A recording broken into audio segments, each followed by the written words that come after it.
ನಡೀತಾ ಇದೆ, ಒಂದು 2 ದಿವಸ ಚರ್ಚೆ ನಡೀತಾ ಇದೆ. ಮುಖ್ಯಮಂತ್ರಿಗಳು ಉತ್ತರ ಕನ್ನಡ ಬಗ್ಗೆ ಚರ್ಚೆ ವಿಧಾನ ಪರಿಷತ್ ವಿಧಾನಸಭೆಯಲ್ಲಿ ಚರ್ಚೆ ಮಾಡ್ತಾ ಇದ್ದಾರೆ. ಅದಕ್ಕೇನಾರ ಪರಿಹಾರ ಕಂಡು ಹಿಡಿದ್ರೆ ಒಂದು ಒಳ್ಳೇದಾಗುತ್ತೆ. ಯಾಕಂದ್ರೆ ನಮ್ಮ 14 ಜಿಲ್ಲೆಗಳು ಬರ್ತಾವೆ, ಉತ್ತರ ಕನ್ನಡ, ಕಲ್ಯಾಣ ಕರ್ನಾಟಕ, ಕಿತ್ತೂರು ಕರ್ನಾಟಕ ಅಂತೇಳಿ. ಅದಕ್ಕಾಗಿ ಚರ್ಚೆಗಿಂತ ಮುಖ್ಯ ಅಂದ್ರೆ ಇಲ್ಲೊಂದು ನಮ್ಮ 14 ಜಿಲ್ಲೆಗೊಂದು 50,000 ಪ್ಯಾಕೇಜ್ ಈ ಕಡೆ ಏನೋ ಬಜೆಟ್ ಘೋಷಣೆ ಮಾಡಿದ್ರೆ ಅಭಿವೃದ್ಧಿ ಆಗುತ್ತೆ. ಬರೀ ಚರ್ಚೆ ಮಾಡೋದು ಮತ್ತು ಅಲ್ಲಿ ಹಂಗೆ ಉಳಿದು ಆಗಬಾರ್ದದ. ಒಂದು 50 ಪ್ರತ್ಯೇಕ ಬಜೆಟ್ ಒಂದು ಬಜೆಟ್ ಐತಲ್ಲ, ಒಂದು 50,000 ಬಜೆಟ್ ಘೋಷಣೆ ಮಾಡಿದರೆ ಈಗ ಹೆಂಗೆ ಮೈಸೂರು ಆ ಭಾಗ ಆಯ್ತು ಮತ್ತು ಮಧ್ಯ ಕರ್ನಾಟಕ ಆಯ್ತು, ಈ ಭಾಗದ ಒಂದು 50,000 ಘೋಷಣೆ ಮಾಡಿದರೆ 50,000 ಕೋಟಿ ಘೋಷಣೆ ಮಾಡಿದರೆ ಅಭಿವೃದ್ಧಿ ಆಗ್ಬೋದು ನಮ್ಮ 14 ಜಿಲ್ಲೆ.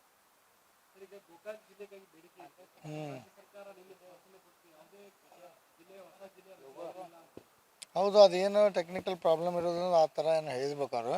ಯಾಕೆ ನಮ್ಮ ಜಿಲ್ಲೆ ಆದರೆ ಚೆನ್ನಾಗಿ, ಯಾಕೆ ಗೋಕಾಕ್ ಆಯಿತು, ಚಿಕ್ಕೋಡಿ ಆಯಿತು, ಬೈಲಹೊಂಗಲ ಆಯಿತು, ಬೆಳಗಾವಿ ಆಯಿತು, 4 ಜಿಲ್ಲೆ ಆದರೆ ಮುಂದಿನೆಲ್ಲ ಆಗ್ಬೋದು, ಆದರೆ ಒಳ್ಳೇದು. ಅಂದರೆ ಕೇಂದ್ರ ಸರ್ಕಾರದ್ದು ಗಡಿಗಳನ್ನು ವಿಂಗಡಣೆ ಮಾಡಬಾರ್ದು ಅಂತೇಳಿ ಡೈರೆಕ್ಷನ್ ಐತೆ. ಅದು ನಿನ್ನೆ ಸಚಿವರು ಏನೋ ಉತ್ತರ ಕೊಟ್ಟಿದ್ದಾರೆ ಅದಕ್ಕೆ ನನ್ನ ಬಗ್ಗೆ ದಶಕಗಳಿಂದ ಹೋರಾಟ ಐತೆ ಸರ್. ಭಾಳ ದೊಡ್ಡ ಜಿಲ್ಲೆ ಆಗಿದೆ, ಅನುದಾನ ಮಾತ್ರ ಸಣ್ಣ ಜಿಲ್ಲೆ ಕೊಟ್ಟಾಗ ಬೆಳಗಾವಿ ಅನುದಾನ ಕೊಡ್ತಾರೆ. ಅದೇ 50,000 ಪ್ಯಾಕೇಜ್ ಘೋಷಣೆ ಮಾಡಿದರೆ ಅಭಿವೃದ್ಧಿ ಆಗುತ್ತೆ. ಜಿಲ್ಲೆ ಆಗ್ಬೇಕಂತಲ್ಲ, 50,000 ಮುಖ್ಯಮಂತ್ರಿಗಳು ಸಿದ್ದರಾಮಯ್ಯ ಸಾಹೇಬರು ಘೋಷಣೆ ಮಾಡಿ ಅಭಿವೃದ್ಧಿ ಆಗ್ಬೋದು. ಬೆಳಗಾವಿ ಜಿಲ್ಲೆಗೆ 50,000. ಬೆಳಗಾವಿ ಜಿಲ್ಲೆ ಅಂದ್ರೆ ನಮ್ಮ 14 ಜಿಲ್ಲೆಗೆ.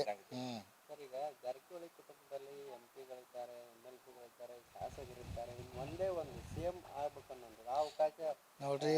ಈಗ ಮುಖ್ಯಮಂತ್ರಿ CM ಸಾಹೇಬ್ರು ಇದ್ದಾರೆ, ಅವರೇ ಈಗ ಮುಖ್ಯಮಂತ್ರಿ ಸಿದ್ದರಾಮಯ್ಯ ಸಾಹೇಬರು. ಮುಂದಿನ ದಿನದಲ್ಲಿ ನೋಡ್ರಿ, ಇನ್ನೂ ಕಾಲಾವಕಾಶ ಅದಕ್ಕೆ ಭಾಳ ಇದೆ. ಇನ್ನೂ ಟೈಮ್ ರಗಡಿನ ರಾಜಕಾರಣ ಭಾಳ ವರ್ಷ ಇರ್ತೀವಿ, ಅವು ಮುಂದೆ ನೋಡೋಣ. ಸತೀಶ್ ಜಾರಕಿಹೊಳಿ ಹೆಸರು ಭಾಳಷ್ಟು ಸರಿ ಇಲ್ಲ ಮುಖ್ಯಮಂತ್ರಿ ಸಿದ್ದರಾಮಯ್ಯ ಅವರೇ ಇದ್ದಾರೆ. ಅವರೇ 2028ದಾಗ ಅವರೇ ಇರ್ತಾರೆ ಸಿದ್ದರಾಮಯ್ಯ. ಮುಂದಿನ ಆಗ್ಬೋದು ಮುಂದಿನ ದಿನದಲ್ಲಿ. 28 ಕ್ಲೇಮ್ ಮಾಡ್ತೀವಿ ಅಂತ ಹೇಳಿದ್ದಾರೆ. ಅವರು ಮಾಡ್ತೋತ್ ಹೇಳ್ಯಾರ, ಅದ್ರ ಬಗ್ಗೆ ನಂಗೆ ಮಾಹಿತಿ. ಈಗ ಮಾತ್ರ ನಮ್ಮ ಮುಖ್ಯಮಂತ್ರಿ ಸಿದ್ದರಾಮಯ್ಯ ಅವರೇ ಇದ್ದಾರೆ. ಸಹೋದರರಾಗಿ ಏನು ಬಯಸ್ತಾರೆ ಸರ್? ಆದ್ರೆ ಮುಖ್ಯಮಂತ್ರಿ ಆಗಲಿ, ಮುಂದಿನ ದಿನದಲ್ಲಿ ಆಗಲಿ. ಈಗ ಸಿದ್ದರಾಮಯ್ಯ ಇದ್ದಾರೆ, ಈಗ ಅವರೇ ಮುಂದುವರಲಿ. ಮುಂದಿನ ಮತ್ತು ಅವರು ನಮ್ಮ ಸಹೋದರ ಮುಖ್ಯಮಂತ್ರಿ ಆದ್ರೆ ನಮಗೂ ಒಂದು ಖುಷಿ ಅಂತ ಸಂಗತಿ ಆಗುತ್ತೆ. ಭಾಳ ಅಭಿಮಾನಿ ಬಳಗ ಐತಿ ಸರ್, ಬೆಂಬಲಿಗರ ಸಮುದಾಯದ ನಾಯಕರಿದ್ದಾರೆ ಸತೀಶ್ ಜಾರಕಿಹೊಳಿ ಅವರು. ಅದೇ ಮುಂದಿನ ದಿನದಲ್ಲಿ ಆಗ್ಬೋದು.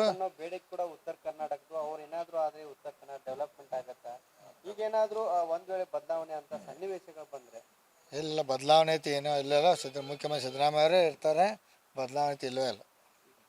ಈಗ ಬಿಜೆಪಿಯಲ್ಲೂ ರಮೇಶ್ ಜಾರಕಿಹೊಳಿ ಮತ್ತೆ ಒಂದು ಸ್ವಲ್ಪ ರೆಬಲ್ ಆಗಿರುವಂಥದ್ದು ಹೋರಾಟ ಮಾಡ್ತಿದ್ರು. ಅದೇನೋ ಇಲ್ಲ, ಪಕ್ಷದೇನು ಹೋರಾಟ ಮಾಡ್ತಾ ಇದಾರೆ ಅವರು. ಪಕ್ಷ ವಿರೋಧ ಏನಲ್ಲ, ಪಕ್ಷದ ಅವರು ಯತ್ನಾಳ್ ಸಾಹೇಬರು ಏನೋ ಪಕ್ಷದ ವಕ್ಫೇನೋ ಹೋರಾಟ ಮಾಡ್ತಾ ಇದಾರೆ.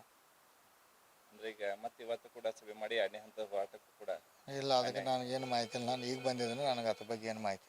ಅಂದ್ರೆ ಈಗ ಅಲ್ಲಿ ಕಾಂಗ್ರೆಸ್ನಲ್ಲೂ ಹೊಂದಲಿಲ್ಲ ಅನ್ನೋ ಕಾರಣ ಬಿಜೆಪಿ ಬಂದ್ರು, ಇಲ್ಲೂ ಹಂಗೆ ಆಗ್ತಿದೇನ ಅಂತ ಅವ್ರನ್ನ ಯಾಕಂದ್ರೆ ಸರ್ಕಾರ ಬರ್ಬೇಕಾದ್ರೆ ರಮೇಶ್ ಜಾರಕಿಹೊಳಿ ಅವ್ರು ಬೇಕಾಯ್ತು. ಇಲ್ಲ, ನೋಡ್ಬೇಕು ಅದು ಏನಾಗುತ್ತೆ, ಅದೇನು ಗೊತ್ತಿಲ್ಲ, ಅಷ್ಟು ಮಾಹಿತಿ ಇಲ್ಲ ನಮ್ಗೆ. ಯಾಕಂದ್ರೆ ಅದು ಕಾಂಗ್ರೆಸ್ ಈ ಥರ ಆಯ್ತದ, ಈ ಕಡೆ ಬಂದಿದ್ರು ಅವ್ರ. ಇಲ್ಲಿ ಏನು ನಡೀತದ ನನಗೆ ಅಷ್ಟರ ಬಗ್ಗೆ ಏನು ಮಾಹಿತಿ ಇಲ್ಲ. ಮೊನ್ನೆ ಗೋಕಾಕ್ ವಿಧಾನಸಭಾ ಕೌದಲ್ಗಿಯಲ್ಲಿ ಒಂದು ಮಾತಂದ್ರೆ, ನಾನು ಅನಿವಾರ್ಯ ಕಾಂಗ್ರೆಸ್ನಿಂದ ನಂಗೇನು ಬೇಜಾರಾಗಿ ಅನಿವಾರ್ಯವಾಗಿ ಬರ್ಬೇಕಾಯ್ತು ನಾನು ಹಿಂಗೆಲ್ಲ ಅಂದ್ರೆ ಬಿಟ್ಟಿದ್ದು ಒಂದು ಸ್ವಲ್ಪ ಪಶ್ಚಾತ್ತಾಪ ಪಟ್ಟಂಗೆ ಮಾತಾಡಿದ್ರು ರಮೇಶ್ ಜಾರಕಿಹೊಳಿ ಅವ್ರ. ಇರ್ಬೋದು ಅದು. ಯಾಕಂದ್ರೆ ಯಾವಾಗ ಪದೇ ಪದೇ ಹೇಳ್ತಿರ್ತಾರೆ ಅವ್ರ. ನಮ್ಮ ಮೊದಲಿಂದ ನಾವು ಕಾಂಗ್ರೆಸ್ ಪಕ್ಷದಲ್ಲಿ ಗುರುತಿಸಿ ಬಂದ ಕಳೆದ 25 ವರ್ಷದಿಂದ ಅದು ಹೇಳ್ತಾ ಇದ್ರೆ ಇರ್ಬೋದು.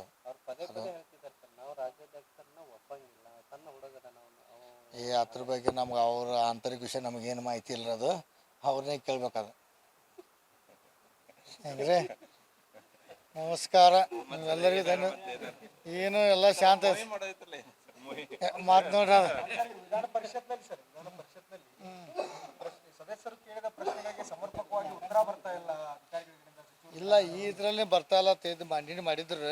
ಅದರ ಸಭಾಧ್ಯಕ್ಷರು ಹೇಳಿದ್ದಾರೆ ಸಮರ್ಪಕ ಉತ್ತರ ಕೊಡಿ ಅಂತ ಹೇಳಿ ಕೊಡ್ತಾ ಇದ್ದಾರೆ. ಪಕ್ಷೇತರ ಸದಸ್ಯರಾಗಿ ನಿಮ್ದು ಅಭಿಪ್ರಾಯ ಏನು ಸರ್? ಉತ್ತರ ಬರ್ತಾ ಇದೆಯಾ? ಉತ್ತರ ಬರ್ತಾ ಇದೆ, ಸ್ವಲ್ಪ ಮಟ್ಟಿಗೆ ಯಾಕೋ ಡಿಲೇ ಆಗಿದೆ. ಇದೆ ಈ ಸಲ ಉತ್ತರ ಬರ್ತಾ ಇದೆ, ಈ ಸಲ ಯಾಕೋ ಡಿಲೇ ಆಗಿದೆ.